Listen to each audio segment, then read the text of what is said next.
ସସ୍ମିତା ପଣ୍ଡା। ତୁମେ କେତେ କୃପଣ ସତରେ, ନା ମାପଚୁପାର ମଣିଷ, ମୋହନ ମୋହନ ତାରୁଣ୍ୟରେ ଭିଜୁଥିବା ନୀଳରଙ୍ଗର ଆକାଶ। ସେଇ ଅଲିଭା ଅଭୁଳା ମୁହୂର୍ତ୍ତଟି ଆବେଦନ ପତ୍ରରେ ବାକି ଥିଲା ଗୋଟେ ଦସ୍ତଖତ। ମାଟି ମୁହାଁ ବର୍ଷାରେ ମୋହମୋହ ବାସ, କେଉଁ ମାଦକତା ମାଗୁଥାଏ ତୁମରି ଶ୍ରେଷ୍ଠତ୍ୱ। ବାସ୍ କଥା ତ ଏତିକି, କଣ ଦେହ ହୋଇଥିଲା କେତେ ମୋହଗ୍ରସ୍ତ, ଖୋଜିବା ଆଉ ପାଇବାର ତୃପ୍ତିରେ।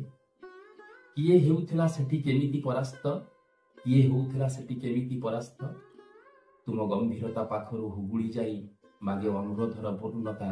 ନା ଶୁଣିବା ପରି ଫେରୁଥିଲ ଖୁବ୍ ଚୁପଚାପ, କହୁଥିଲ ତୁମେ ଅଙ୍ଗୀକାରକୁ ଧୋଇ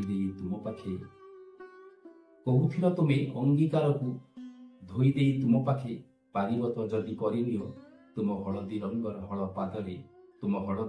ହଳେ ପାଦରେ ଦୁଇ ଧାର ଅଳତା। ବୁଝିଗଲି ମୁଁ, ପ୍ରେମ କେବଳ ଖୋଜେ ବିରାଟ ନିବିଡ଼ତା।